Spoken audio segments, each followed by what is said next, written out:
The Tangent Egg podcast is aimed at a mature audience. It contains themes that are not appropriate for all listeners. It's important to note that we are not experts. We routinely have no idea what we're talking about and are just three idiots sitting around a table. Listener discretion is advised. Welcome to Tangent Egg podcast. I'm Seth, and this week I have Swoosh, and we have successfully re-corralled John Doe. I've been reincarnated. I'm no longer a figment of your imagination. Or now he's a real squirrel. Now I'm a real boy. So this week, given that just before we edited and uploaded last week's podcast, we had the Game Awards happen, and we had a whole lot of trailers. So this week we're going to go through the big trailer list. As always, I'll post the collection video that we used for this in the show notes, so if you want to follow on, you can. Otherwise, you can listen to us prattle along. We do like to prattle. We're expert prattlers. Yes, we are. Quite the prattlers, yes. So, we're massive prats. So, first trailer up off the list is The Lords of the Fallen, which is that not sequel to Lord of the Fallen that someone's decided they fucking wanted to make. Sequel-ish. Like, the first one was a sort of a Souls-like game, and it not exactly memorable. I remember it being on Xbox. I think I got it in a free monthly game 1 month, and I installed it, played for a couple of hours, and then uninstalled it. I remember it existed. Look, it had some cool ideas. Like, one of the things I did think was kind of interesting was when you die and you drop your souls, you had a set amount of time to get back before they disappear. But if you got back to them and you didn't pick them up, they counted as a health regen.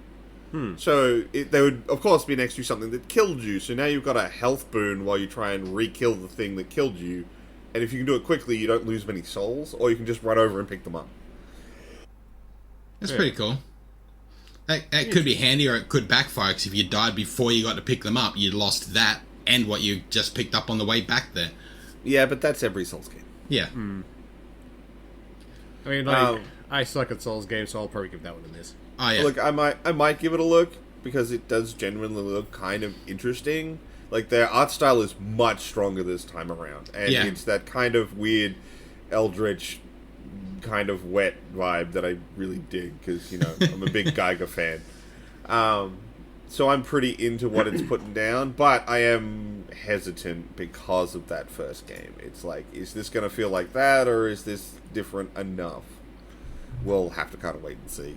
Yeah. Next one was the trailer for Forspoken. I'm keen for Forspoken. It looks like fun. Look, the thing that I think is odd is they went from showing a lot of big open areas with like big monsters and stuff to fight to a lot of enclosed spaces. They seem to have really pared down what they want to show people, and I kind of wonder if that's like, oh, we can't get those running quite as good as we want. Is it meant to be like a hack and slash kind of game, or like, I'm trying to figure out what style of game it's meant to be. They've been pitching it pretty much more in that sort of like action, like, you know, Bayonetta style. A lot of action. Yeah, you got to be moving around, flicking out lots of spells. You know, you can do chip damage, or you can do some big combos, or, you know, that sort of thing. Seems to be the vibe they've been throwing out there. I wouldn't be surprised if they did this on purpose to try and stop people trying to link them with like Shadow of the Colossus kinds of games. It's like, no, we're not doing that. We need to show we can do other things. So that's actually that would be a good point. I actually hadn't thought of that. Because everyone's like, it's a new Shadow of the Colossus. Like, no, we're different, we swear. Looking at that, like, a lot of the open areas seem to be like large-scale fights, like maybe a boss battle or that kind of stuff. Whereas everything in the small, tight areas seem to be smaller mobs. So, unless that's the whole fucking point of it, like, end-level boss, hey! Honestly, don't know. Big thing, go fight! Next up was the newest cinematic trailer for Diablo 4. Again, they'd get more impact if they just said what they were going to do with microtransactions. I think people would probably care a little more than, oh my god, this video looks pretty with no actual content. You know, the thing Blizzard's been able to do for an eternity at this point. Yeah. Like, we know you can make a pretty trailer. without showing any fucking gameplay. Honestly, we wouldn't mind if your entire animation department just disappeared, made a movie for a while, and no good happened. Fucking oath. I would happily watch a movie made by their studio, because it's fucking mint. Yeah. I was really disappointed when the World of Warcraft movie wasn't done by them. Yeah. Like, if you already run a studio that has so many fucking animators, why would you outsource that? That was just fucking dumb. Yeah. Don't know why they did that. It was idiotic. And the thing that's bizarre is they have such interesting stories to tell. Yeah. Yet they feel the need to either spread them out massively like a Diablo game, and I say this as a massive Diablo nerd. I fucking love Diablo. But even I'm like, look, man, your story's so spread out and hidden. I actually watched a massive lore-centric playthrough of Diablo, and it was like, oh, hey, here's all that story I didn't catch. And it was very interesting because I didn't see it. Or you get something like Overwatch, where it's a cool story, but it matters nothing to do with the gameplay. Yeah. Like, you keep putting out trailers like the story matters. So just someone at your company clearly just wants to make the Overwatch movie. Fucking let them. Yeah. And I would watch that. They have a weird lore, and I kind of want to know more about it, but I hate the fucking game. Yeah. Yeah, like, even watch this Diablo 4, like, the main lit up character looks like the Reaper from the Diablo 3. Yeah. That's Indominus. He's one of the head angels. There we go. I played through Diablo 3 and I have no idea who the fuck I played. I just killed the thing that was in front of me. Numbers came out of it and I kept moving. That's as much as I knew of the fucking story. So, yeah, I'm more worried about what they're going to do to keep trying to charge me after I've bought the fucking game. That's all I really care about at this point in time with it. Yeah, I have some questions about how the open world, not open world online thing is going to play out. Look, I'm not a huge fan of Act Liz right now. They've had a lot of controversies that have really soured me on the company. Like, they might get me for D4, I don't know, but it's going to be waiting for reviews. I'm not buying that day one. Well, they've already announced, like, the pre-order stuff, and, like, there's a standard, and then there's the digital special, and then there's the deluxe edition. And, like, the deluxe edition is the same as the previous one, you just get 20 skip ahead in a battle pass. It's not worth the extra fucking $40. The D3 special edition was better than that. I'm pretty sure you've still got that Soulstone USB skull thing, don't you, Swoosh? Yeah, that thing's awesome. Yeah, they gave you like a replica of Diablo's skull with the Soulstone in the middle and the Soulstone Even better is USB. the original Diablo was in that shard. Like, you plug it in and it installs the original Diablo. That's awesome. But they've also said, like, because all the other previous games, like, when you installed it, you got like a little bit of cosmetic for a previous game, whether it be fucking anything, but you get a single cosmetic for Diablo Immortal, and apparently it's a common cosmetic. Like, what's the fucking point, really? Yeah. I don't fucking care about Diablo Immortal. No. We've already bitched enough about Diablo Immortal. I think we did like 2 or 3 episodes in a row. Yeah. That's because they kept fucking up. We'll stop talking about when they stop doing dumb shit. So next one was Replaced. A side-scrolly, pixely thing. I don't know what that is. It's got a really cool, like, art style. It reminds me a little of the Lego movie of the art style. Like a pixelated Lego movie. That's what it reminds me of, but... And, like, the people are pixelated, but the world doesn't seem to be as much.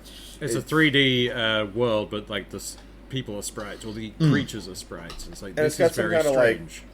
Post-apocalyptic vibe going on. It's like, I don't know, man. It's really interesting. I'm pretty keen. It has piqued my interest enough that I have no idea what's going on, but I'm probably going to end up getting it. I know, yeah.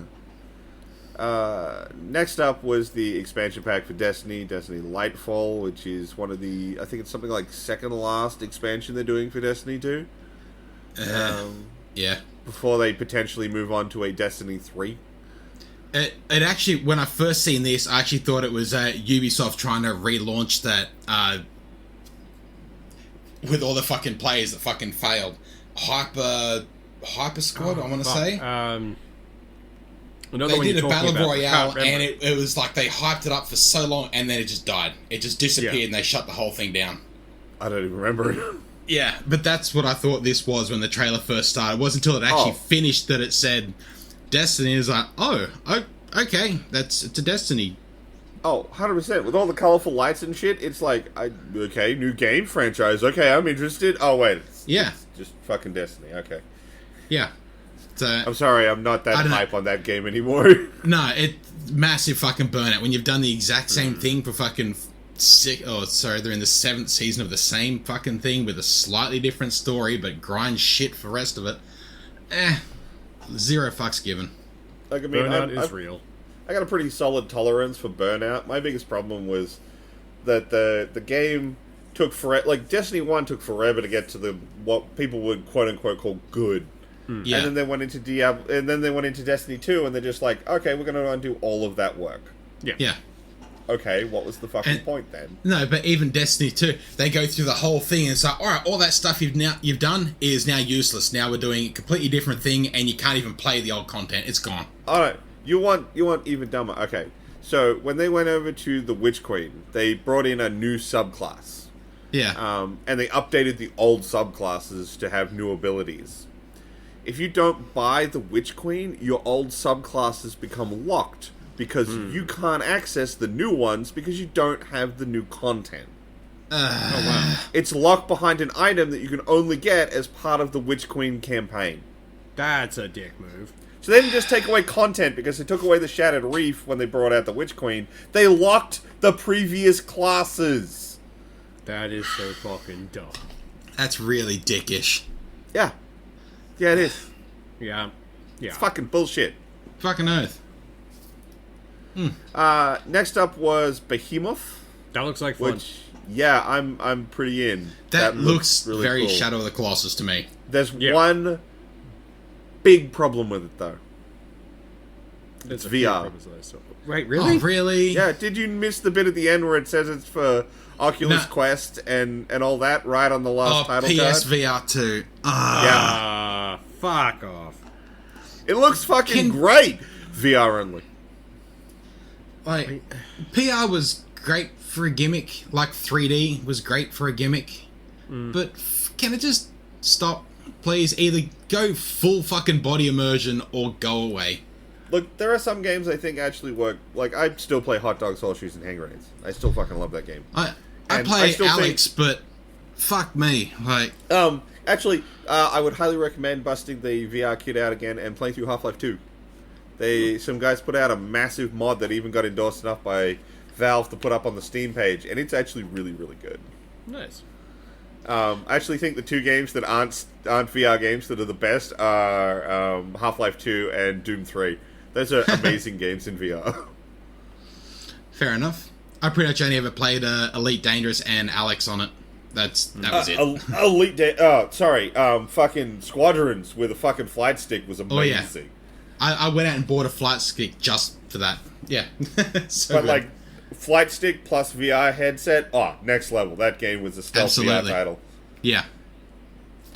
Next up is Remnant 2, which, as far as I can tell, is a sequel to Remnant from the Ashes. I believe so. I'm assuming. I don't know how to feel about it, because Remnant from the Ashes was an okay game. Nothing really to write home about, but, like, this sequel looks a lot more interesting, so it might be good? I don't know. They may have learnt some lessons from the last one that might have improved. This one looks a lot more fleshed out and a lot more there's a lot more body in the world. Like, seems a bit more to it, not just here's another grey ruined area, here's another slightly green grey ruined area. Yeah, Remnant was definitely one of those games with, like, a lot of cool ideas, but not a lot of execution. Yeah. So hopefully maybe they can actually get their execution to meet their vision for this one. So yeah, I'll keep an eye on it. I'm not saying I'm going to buy it, but I'll definitely keep it on the radar. Next up, people should just watch this because the fucking trailer is amazingly animated. I would watch an animated series just of this. Like, I know. If Blizzard does a movie of their fucking animators, whoever does this needs to do a full fucking series, because this is gorgeous. Is Supergiant, and they're amazing, and this is for Hades 2. Hades 1 was great. I fucking love that game. So, a sequel to that, hell yeah, I'm in for more. But damn, if this trailer isn't one of the... probably the most stylish one I think is in this set. It just, oh, it's fucking mint. It's really good. Like, that opening part of the cinematics is so nicely animated. This feels like a little more open world than Hades was. Yeah. Hades was, well, it just feels like a larger areas, whereas Hades was you go into a room, you kill everything in the room, or you solve the puzzle, whatever you do, then you go to the next room and you rinse, repeat until you've got to the end. Whereas this seems like an actual area. Yeah, that's fair. But I'm keen. Very keen. This reminds me of, I want to say Transistor.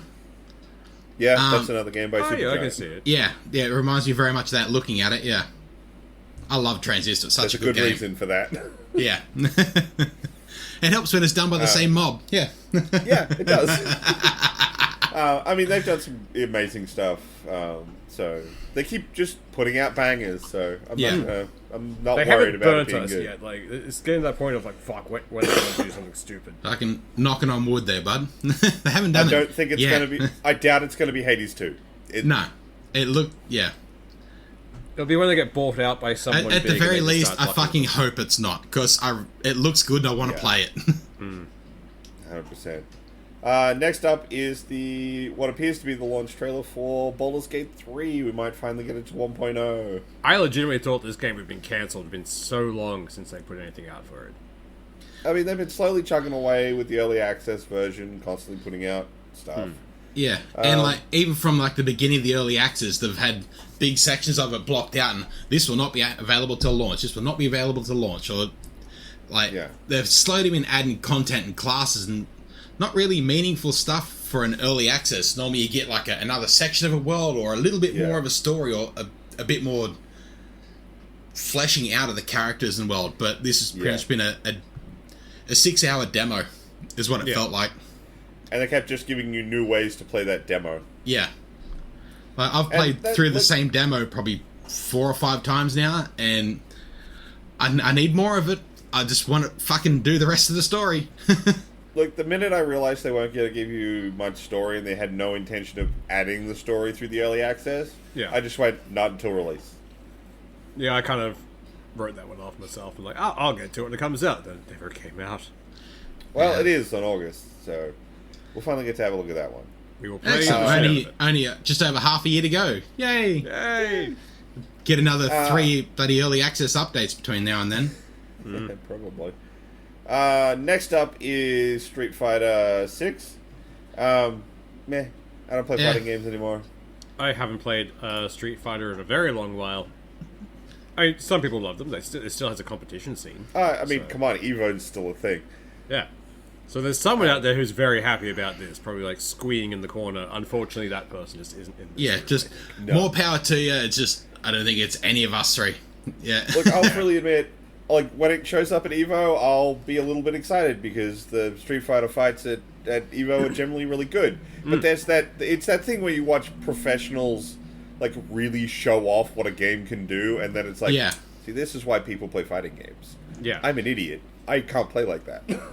I have not the good of this. But this looks very much like build your own fighter and play through Street Fighter.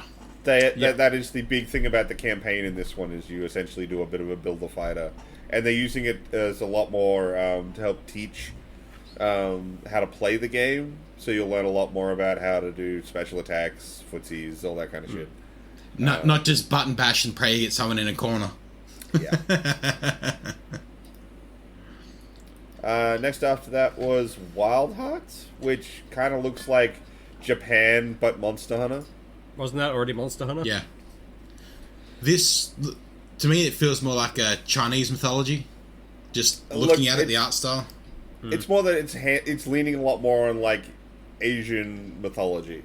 Yeah. Yes, Monster Hunter's made by an Asian company, but it's all dragons and lizards and stuff. This stuff looks like Asian mythology monsters. Yeah. It looks pretty interesting, and I might give it a shot, because I enjoyed the hell out of Monster Hunter. There's no reason I won't like this one. I know, right? Next up after that was Blood Bowl 3. It's Blood Bowl. If you're into that, you're into that. Yeah. I don't think I've actually played Blood Bowl. I know what it is, but I've never got around to playing it. I played Blood Bowl 1, and I played a little bit of Blood Bowl 2, but, like, I'm not that into football, so, yes, it's more fun with all these characters. You can beat the fucking shit out of each other, and you can, like, tackle the refs so you can get away with more crap, and all kinds of fun shit like that, but ultimately you're playing fantasy football, and I don't like football that much. Then there's Crime Boss, which was next. Yeah. I'm not sure what they're going for with Crime Boss. It has Yondu. I like it for that reason. Look, man, it's got the dude who played Yondo, Danny Glover, Danny Trejo, and for some fucking reason... Look, I know I mentioned this before the fucking podcast, we started recording, but, like, what the fuck? Vanilla Ice is still alive? Yeah, and that was probably and Chuck Norris, the bloke from fucking Kill Bill, I can't remember his fucking name. Like, Kim Basinger, like... I'll be getting this game primarily for the... Yeah, like, I'm getting this mostly for the voice actors, I think. Like, I have no idea what this game is, but... It looks very much like Payday in Vice City. Yeah. To me, that's what it looks like.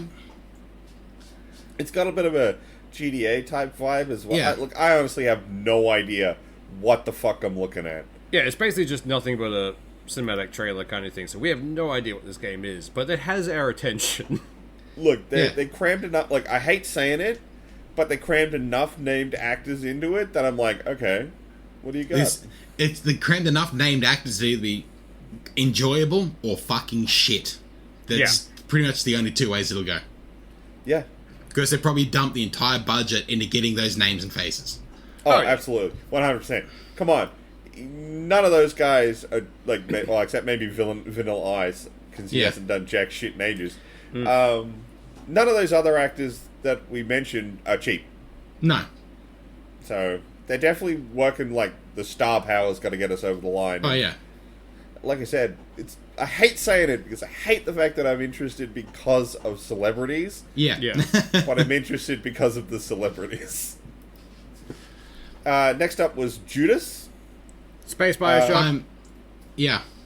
This is it's a new game from a new studio, but the head designer is one of the people who worked on Bioshock as a head designer. So there's a good reason it's got this weird Bioshocky vibe because, well, of course it fucking does. Yeah. Just on a different... The song that's playing in the background, this reminds me of just a slowed down sea shanty with fucking more industrial noises behind it. Yeah. Like, if you listen, it's like, it's an industrial sea shanty. I don't know what it is, but I want it. Yeah. There's an actual song somewhere. I've got it on one of my my playlists, I think. Yeah. I'm interested in knowing a little more about what this game is. Yeah. It's definitely like, yep, you're squarely on the radar. Yeah. See you when we can have some more. And everyone wants more Bioshock. Like, yeah. Even similar to Bioshock. I want it. Yeah.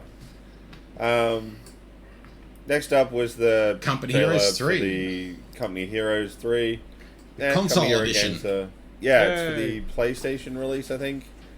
I think it just says console edition at the end of it. Okay. It's just they drew up a big PlayStation logo. Yeah. I mean, it's an RTS that you're playing on anything other than a PC. You're playing it wrong.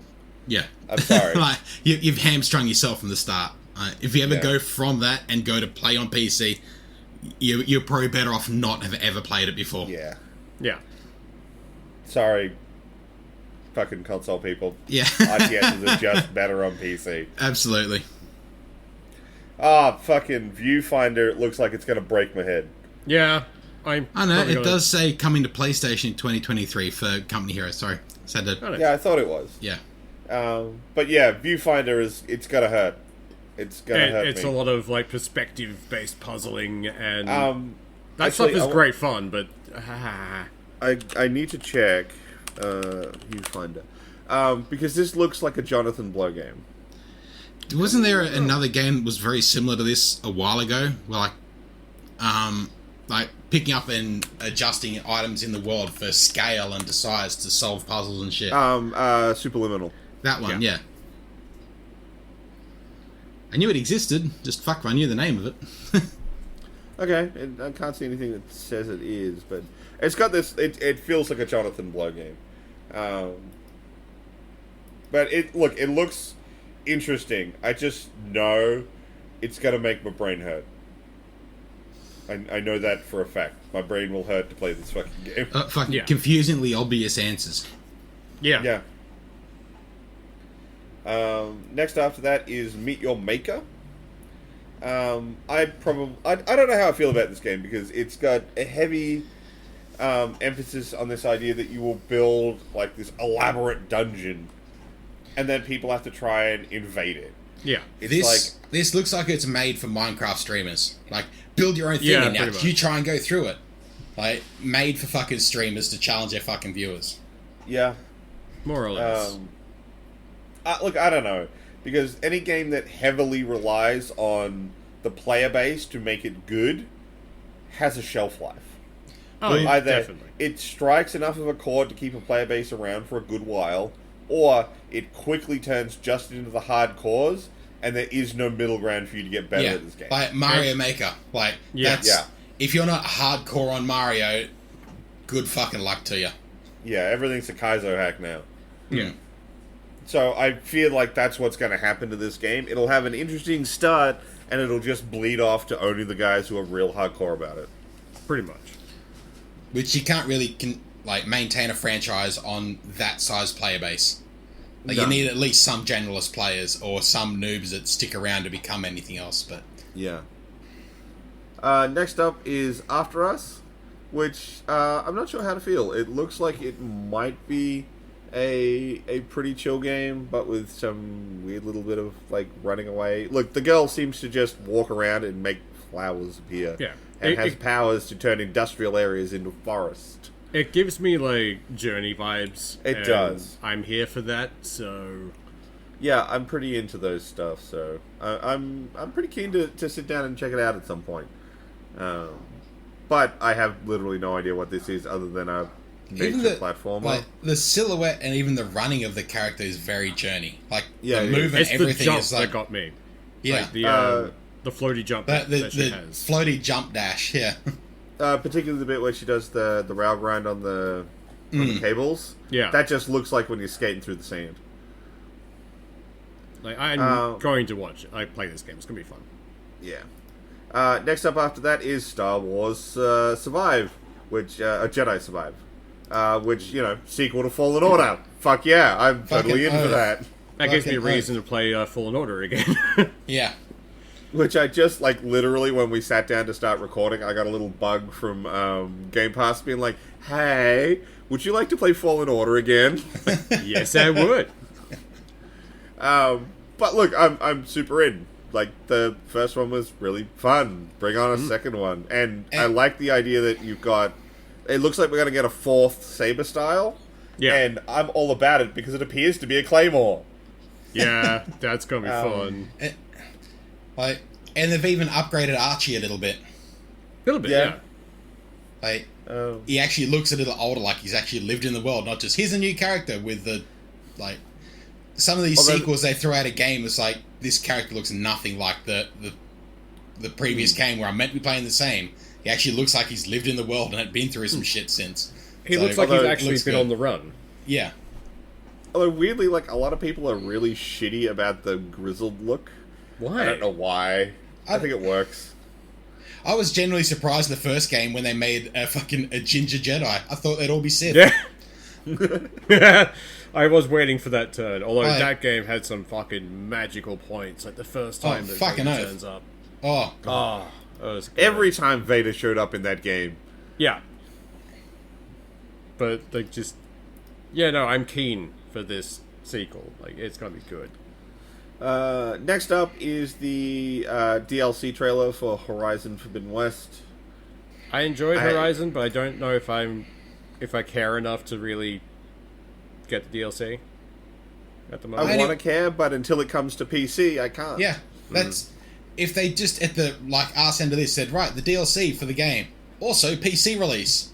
I don't care if it's a fucking year from now. Just give me something to look at. Well, currently it's starting to look like we're dealing with a 2-year turnaround on games coming from PS5 to PC. Yeah. They get the primary sale, then they get the DLC sale, wait for all that to taper out, and then do the PC sale. that seems to be the pattern they're working with. But we'll have to wait and see. Next up is a game I'm super hyped for, which is Atomic Heart, which is basically BioShock but Russia. And I've been watching this game for ages. I am so fucking keen for Atomic Heart. The first trailer, great. When they first announced this, the trailers they had felt very, to me, Fallout Russia. And it just seems to have evolved a little more towards BioShock. It just seems a little changed a little bit. Once they actually started showing gameplay, that's where it really started to be like, see, you've got the weapon in one hand and powers in the other, or a gun, and they're doing the dual-wield weapons thing. That's where it really started to be like, this is what this is. It's less Fallout, more BioShock.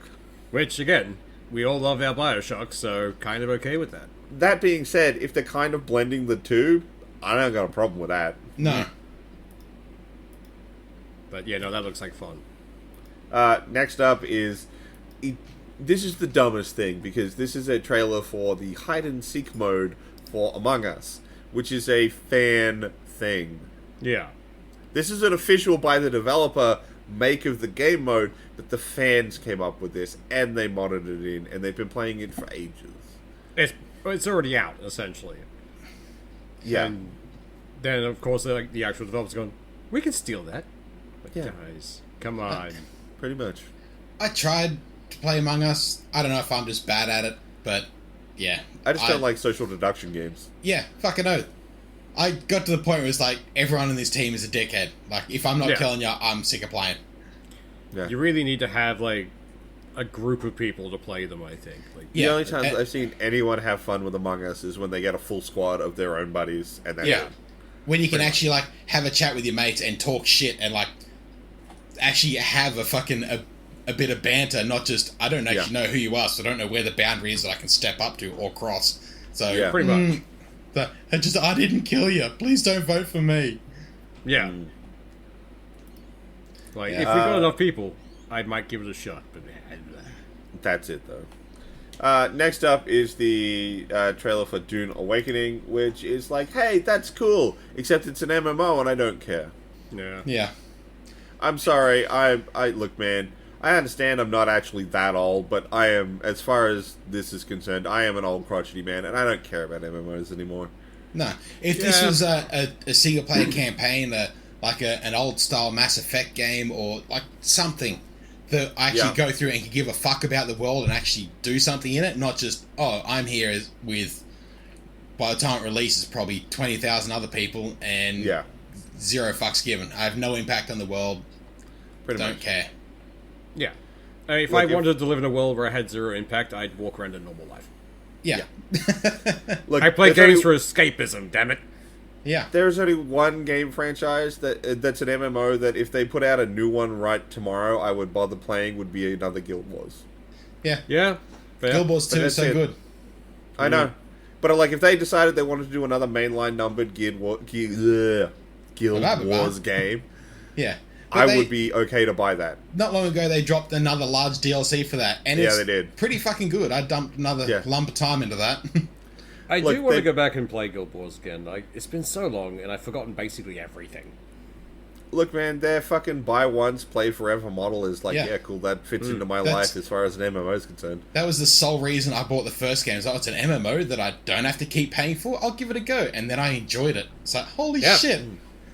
I don't like having to pay for shit I've already fucking bought.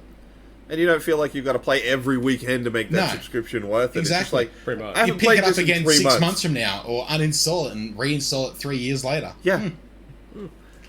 Like, I played it at launch, and then I didn't play it for ages, and then when they put out their first expansion pack, it was like, I'll go back for the expansion, alright. Yeah. And I just got to jump back in. I didn't have to worry about subscription fees and or they fucking were, anything. They were having digs at WoW recently when WoW were about to release the Dragon thing. And they did a whole marketing campaign. It's like, come to Guild Wars, you can fly a dragon now.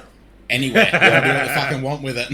Like, we don't just fly dragons. Here, ride a fucking motorcycle, drive this thing, ride a war turtle with fucking turrets. Like, there's a whole heap of shit you can do.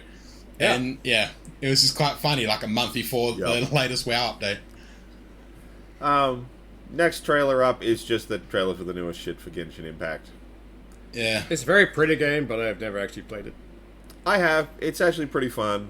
I hate saying that. It is chock full of... Like, the thing I will admit about Genshin Impact, yes, it's a gacha game, but it also is not trying to not be. It's not trying to lure you in or pretend that it's not. It's like, no. The only way to get characters and level up and get gear is to play the gacha game. It's unapologetically a gacha game. Yeah, and there's something about that to me, it's like, well, look, if you're going to be a gacha game, be one. Don't try and fake it. Yeah. Don't be sneaky about it. Just throw it out there. This is what you are. Live with it. Yeah.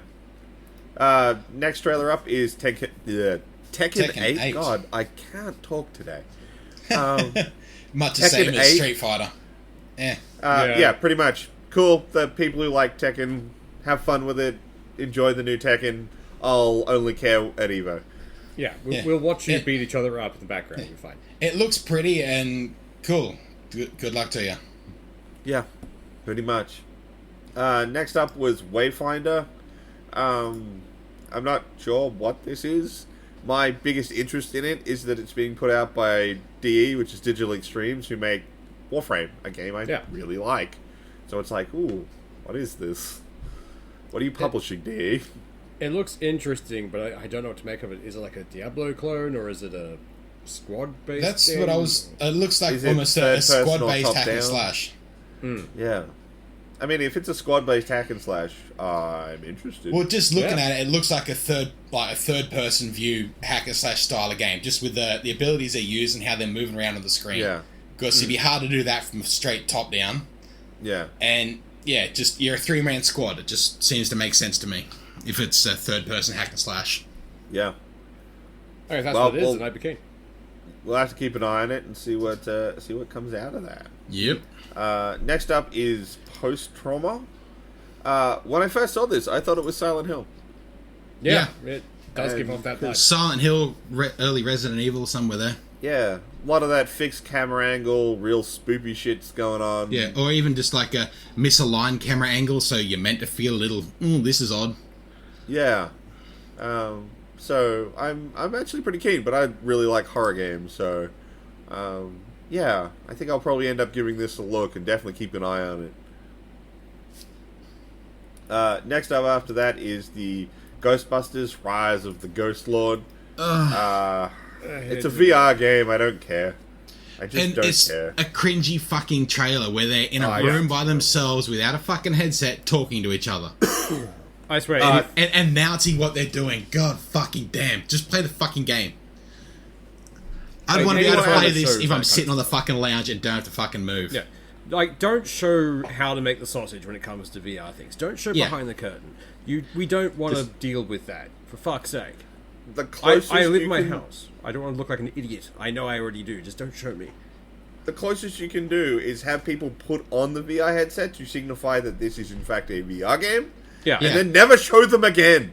Exactly. Yeah. Like, when that headset's on, you're gone. I don't want to think about how stupid I look stumbling around my own apartment with a giant electrical bandana on my face. Yeah. But, like, a lot of, I had an issue with a lot of VR games where you actually had to move around in the world. I got a bit of motion sickness from it because there was no actual motion there. I didn't feel like I was, but the world around me was moving. And that worked in Alex where you could, like, step to a point and do what you needed to do. Like, there was a distinct point. But a game like that looks like you need to move around a bit. Yeah. Yeah. Or how the fuck do you get around that? Same as that VR game earlier on. Like, you're going to need to move around a bit. That's going to fucking screw a lot of people. Pushing it on, they're pushing it on VR Quest, which is the one with, like, no cables. So they're definitely pushing for, like, a more, like, you're not tethered experience. Yeah. Next trailer up is Blue Protocol. Looks so JRPG. Yeah. It's you like JRPGs? Good luck to you. Looks like fun. I mean, I might give it a shot. Who knows? I will admit, every now and then I get into weird moods and I decide I want to play a JRPG. I might. Every so often that bug bites me as well. It's like just sitting there at home. It's like, you want to play a JRPG? It's like, I really do. Okay. Then dump 8 hours into it and never touch it again. Oh no, I finish them. I always finish them. I don't. 8 For hours me, like, and I'm done with this now.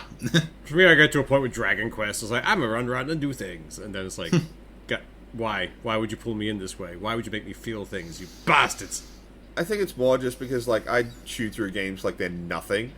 So when you suddenly get me on a nice, like, kind of like zen treadmill of the kind of low grind that a good JRPG does, I can just sit there and go. Yeah. It's like someone put me on an Omni wheel and I've got all the time in the world. Whereas most games, I'm like, it's done. Yeah. What was up? Next up was Immortals of the Avium. I mean, it looks pretty, but it tells me jack shit. I don't know what this is. What are you? I'll tap back in once you give me something to give a shit about, not whatever this was. Hey, it showed us a very nice looking gauntlet. I don't know what that gauntlet do. Yeah. The next chapter... Sorry? I was just it's very like, you're inside of a clock. Cool. Well, yeah.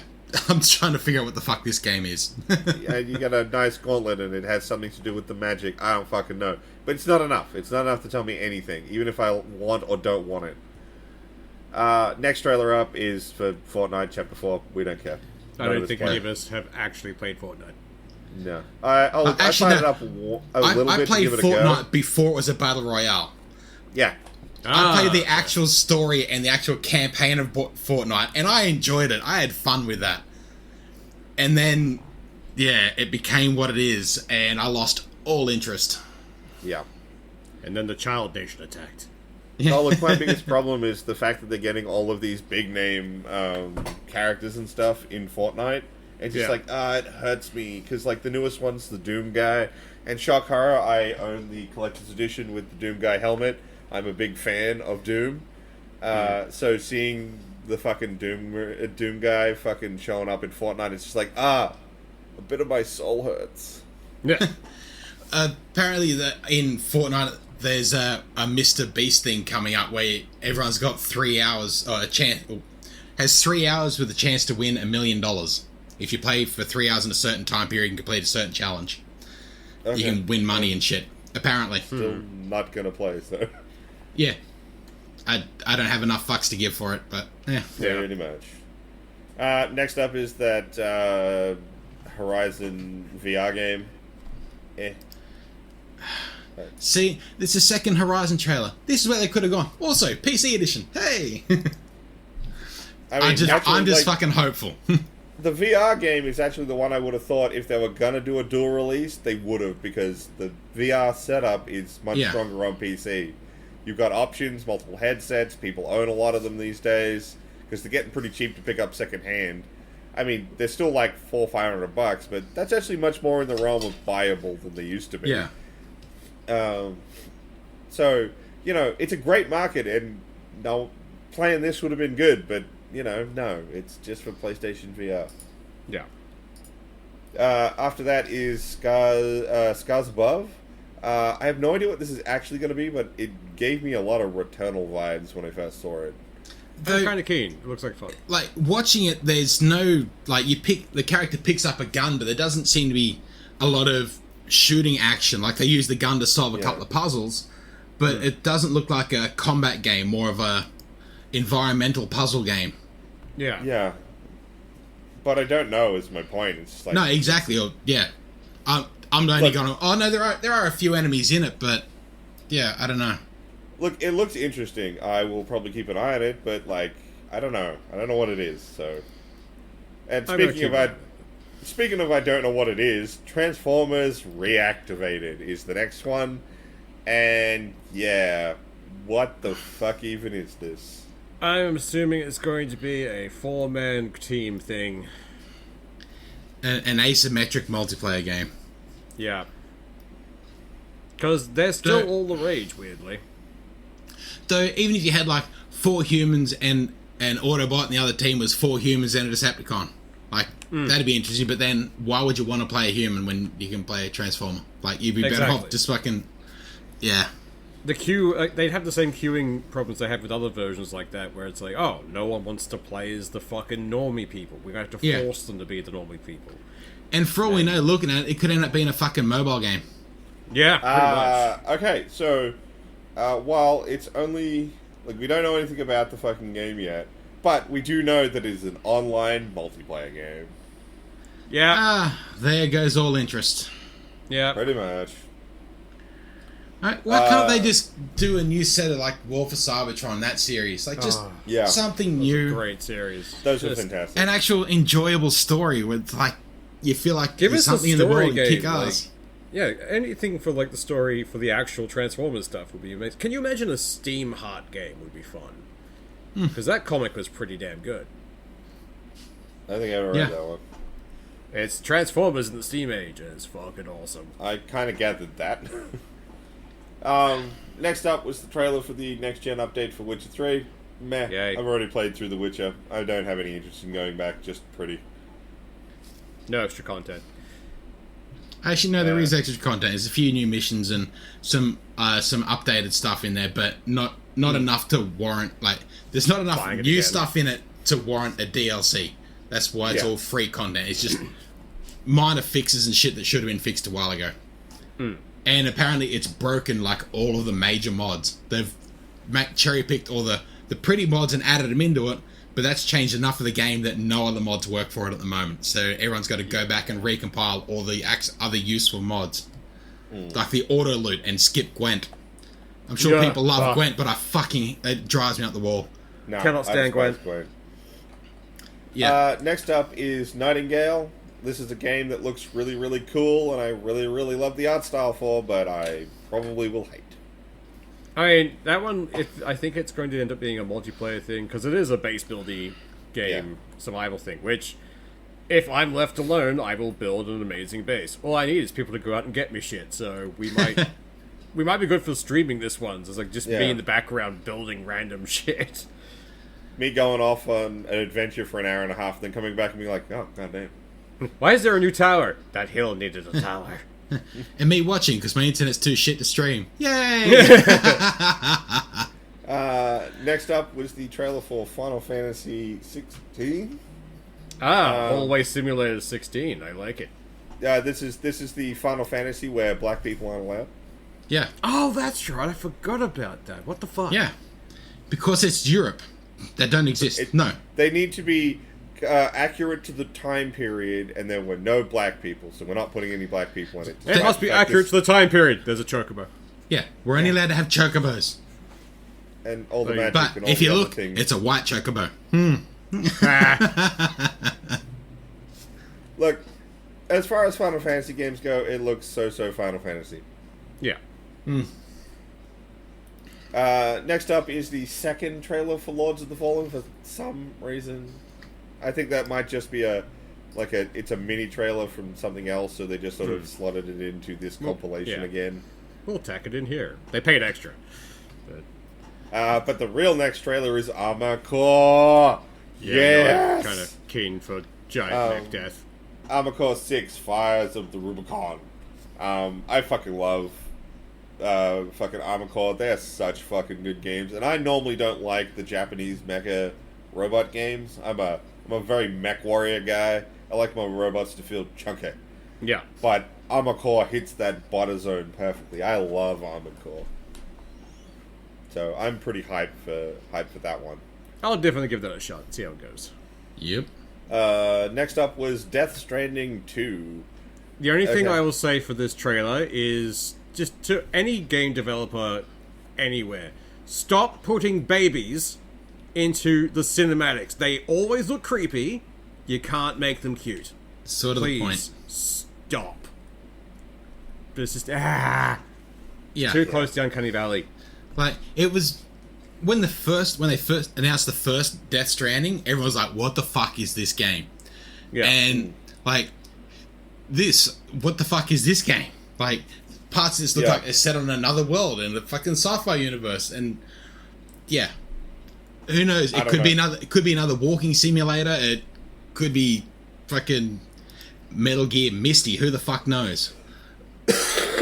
No fucking clue, but it's just. It worked for them last time. Maybe Yeah. it'll work for them this time. But I never actually finished this game. No, I played a couple of hours of the first one, and yeah, I got bored. I kept meaning to have a look and just never did. Yeah. Next up is Banishers, Ghost of a New Eden. I mean, could be good. The trailer is very cinematic, and then there's a tiny little bit of gameplay at the end. It could be fun. I don't know. It looks like a medieval ghost fighter game. Like, yeah, you seem to be running around with your ghost buddy, beating up monsters. So you know that's already a good concept for me to want to play it. So Yeah. I just wish we had more than like 3 seconds of gameplay. look, hopefully we might get something at E3 next year. But Maybe. even just is it a single player campaign, or is it another fucking team thing, or like is it a 2-man squad like you and a fucking ghosty buddy, or what? I just like to know a little more about it. Shit. yeah.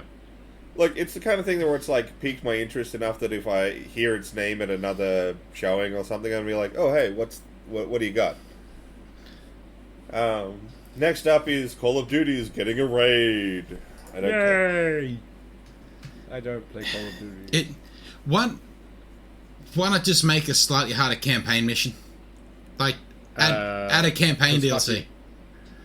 Like, 'Cause fuck you, I don't really give a fuck about playing with other people online through content where you might have to work together. That never works. Yeah, but it's They Call of never Duty work and together. Portal 2 Call- guaranteed that. Portal 2 was really fun to fuck with each other though. Exactly. But I mean, like, it's Call of Duty. They only care about the multiplayer. They don't give a shit about anything else. Yeah. Actually, no. They don't even care about multiplayer anymore. They only care about Warzone. That's it. Yeah. That's the Yeah, cash much. cow at the moment. That's all they're running with. Pretty much. Next up was the newest trailer for the Suicide Squad Kill the Justice League, which continues to not show me how the game functions. Yeah, I have no idea what this game is, but I'm still kind of keen. Like, I'm going to keep an eye out for more of this shit. Oh, look, I'm assuming another squad game, because that seems to be the current meta. Well, the big question is, what kind of squad game? Are we playing only one character? Can we switch between the characters? Is it going to be leveling up? Is it going to be a Gotham Knights, or is it going to be a Guardians of the Galaxy? Yeah. I actually would really like it to go Guardian of the Galaxy. That'd be Fucking great. oath. And I'm going to say it now, the main character that you play as should be Deadshot. Yeah. So you could do a little bit of close in and a little bit of range. Like, Yeah. he's the most Also- accessible character for that. He's also the more stoic leader character, whereas all the other characters around him are much more zany. Yeah. Yeah. I get the feeling if you were playing one of those zany characters, and I get the feeling a lot of people would be like, I want to play Harley. I get the feeling that's going to wear out its welcome quicker than you think it would. Yeah. Oh, yeah, definitely. So I definitely, I'd like it Guardians of the Galaxy style, but you play Deadshot, and that's it. Yeah. Yeah. No, I'm all for But- that. We'll still have to wait and see what the fucking gameplay is. And the last trailer in this video is for a new Bayonetta game, but it's some kind of prequel thing, and it's in a completely different art style and gameplay style, so I'm not that interested. It's like Yeah. weird I story. probably wouldn't care if it was an styling. actual Bayonetta game, but I have less cares now. I like the character action games. Bayonetta's always been good. I've been playing Bayonetta 3. It's a lot of fun. I like those games. But this one is not those games. It's not the cool character action game No. I came to the franchise for. It's this JRPG storybook thing, and I don't care. Yeah.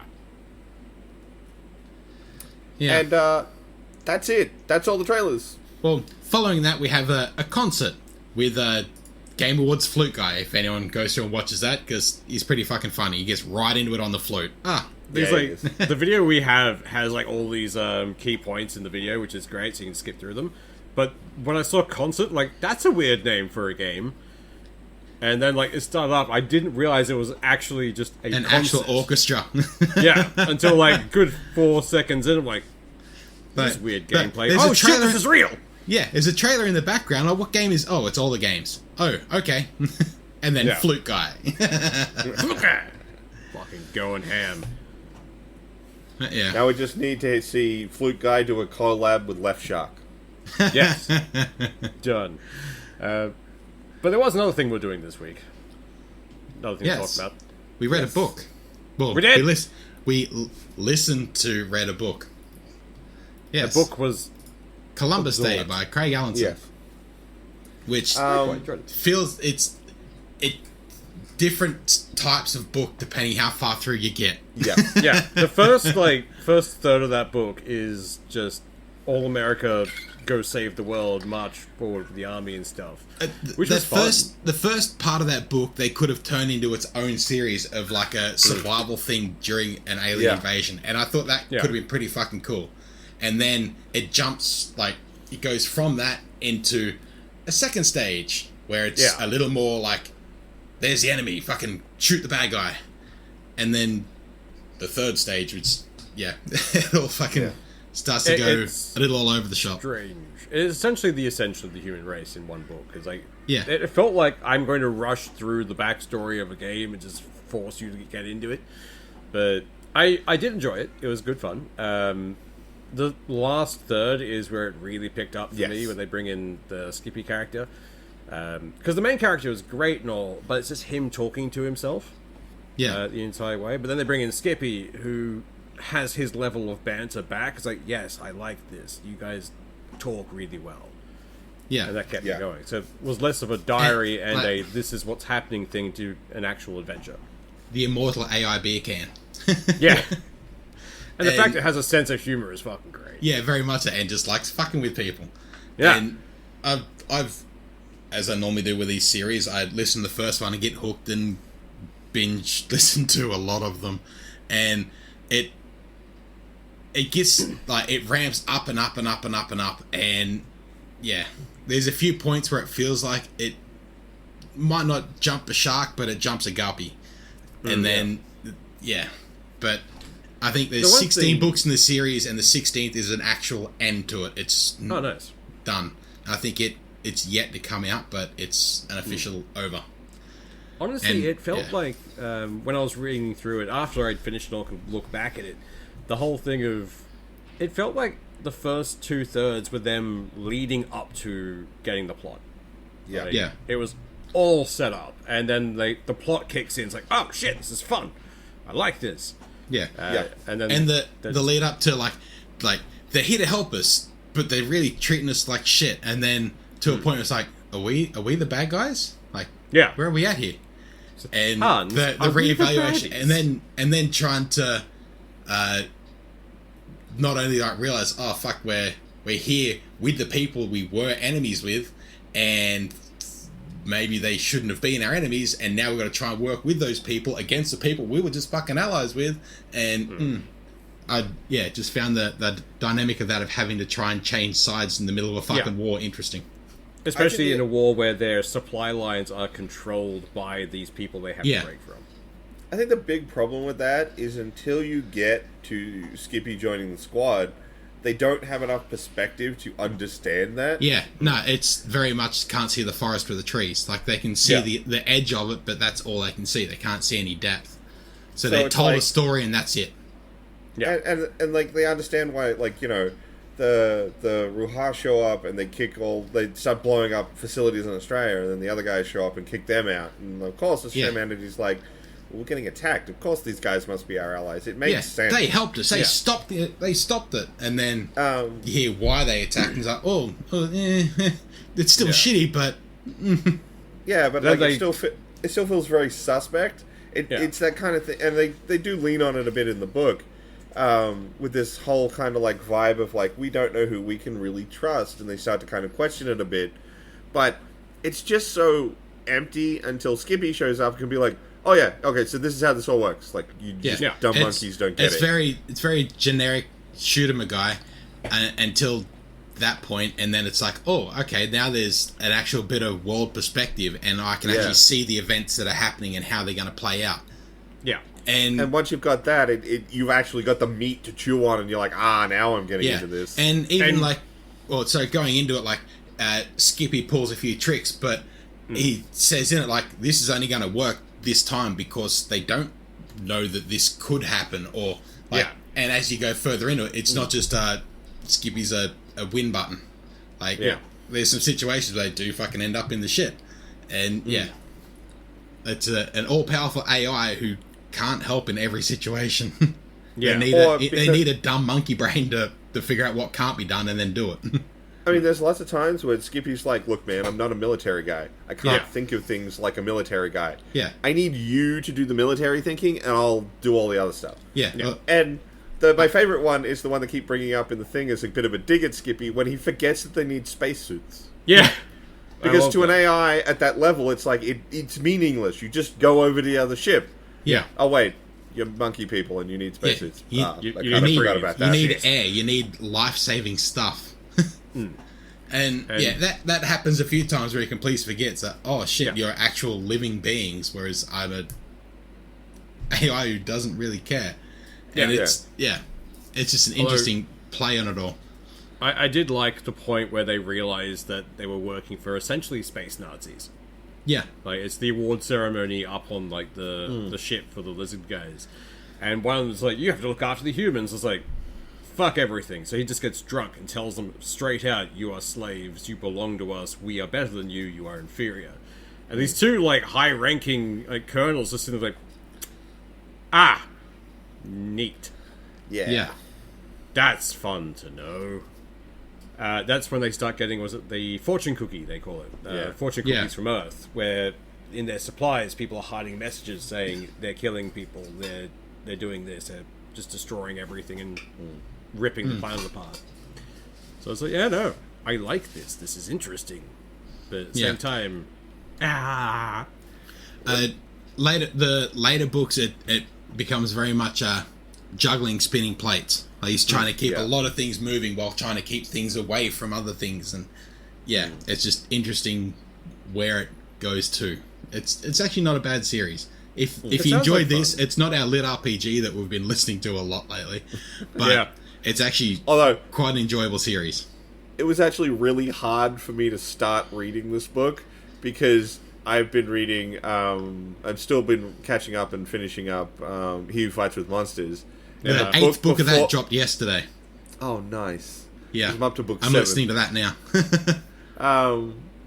But, like, the book, I think it was on book 4 of He Who Fights with Monsters. I just finished it, but that book ends with Jason falling out of the sky to fight a gold ranker. And it's like, what? You want me to go read some other book right now? Yeah. God. But yeah, look, I enjoyed overall this book, it was really good. and I got stuck right into it. So it's definitely something I'd be keen to hear more of now that Skippy's a thing in it. So I got the backstory. It's good. I don't know if I'd read more of it, but it's the kind of thing where, like, if I was like I didn't have something else to read and I was like I need a book, it'd definitely be a series I'd be like, oh hey, I could go read some more of that. Yeah, it's like a trashy book you take on holiday. It's not something you're gonna sink your teeth into at home on a quiet Sunday. I want to read a book. It's something like I'm got nothing better to do. I got a half a day. Fuck it, I'm gonna burn. I got a 9-hour car ride to go. Let's do it. Yeah, exactly. Yeah, it's a time burning nothing book. Yeah. Well, hey, nothing wrong with those books. It's a series you put on in the background while you're doing other shit. That's how it was to me, and I enjoyed that. Yeah. But yeah, I got hooked on audiobooks with the whole military sci-fi setting, and this just ticked a few boxes with it, and it's like, I quite like this. I do like the military sci-fi genre. It's got some fun stuff in it. Definitely does. Though some of them are very like ground-based, and then it's great right up until like the 3rd or 4th book when the writer realizes, oh fuck, hang on, why don't they just start orbital bombardment? And there's like, okay, well, the whole ground movement was fucking pointless. Or you go straight to space combat where it's ship versus ship, and they got to try and work out the timing of launching a missile and waiting for it to fucking get there. But yeah, this I enjoyed. Yeah, it wasn't bad. So, Swoosh, I do believe you've got the Christmas book. I do, and this is an easy pick because we're going with The Hogfather by Terry Pratchett. Because I love why would we that. not? Yeah, it's a great story. The book itself is really fun. I have that one in hardcover somewhere. But yeah, no, I want more people to listen or read to this. So fuck yeah, that's the one for this one. Look, man, like any Terry Pratchett book is essentially a freebie as far as I'm concerned. Those books are excellent. Yeah, he has a wonderful way of taking like very complex issues and distilling them down to core mechanics and just subtly giving them to people, and then making them funny or enjoyable. Yeah. It's one of those things where a life lesson comes out of left field to smack you in the fucking chops halfway through his books. I mean, Like, my favorite what the one is fuck? still the theory of bootstrap economics. Yeah. That was is- such a great principle. That Yeah, and it makes so much sense, and it's like, yeah, this is how my life has gotten where it is. yeah. Pretty much. Like, everything I've read in his books is more or less true. It's like, yeah, I love this. This is perfectly fun. But yeah, no, we're going to listen to that. I am also going to have to rewatch the, was it the miniseries that came out? Because there were like 4 of them, or 3 of them done. Yeah. Something like that. And their Yeah, for the casting whole- was spot on. Yeah, for Yes. Hogfather. Fucking oath it was. Yeah. Oh, I mean, that also has that really nice speech from Death talking to the auditors, which is a great speech in the actual books as well. So, definitely Excellent. that one. See, I like this because it means that when we get around to doing the book review on this, we get to gush about Terry Pratchett again. Yes, pretty much. We'll have an entire Pratchett episode, I think. Yeah, 'cause how many there's books some are in the great series? stuff. How many Oh, books? there's about 40, I think, in Discworld. Or Well, there's our next 3 years done. Yeah. pretty much.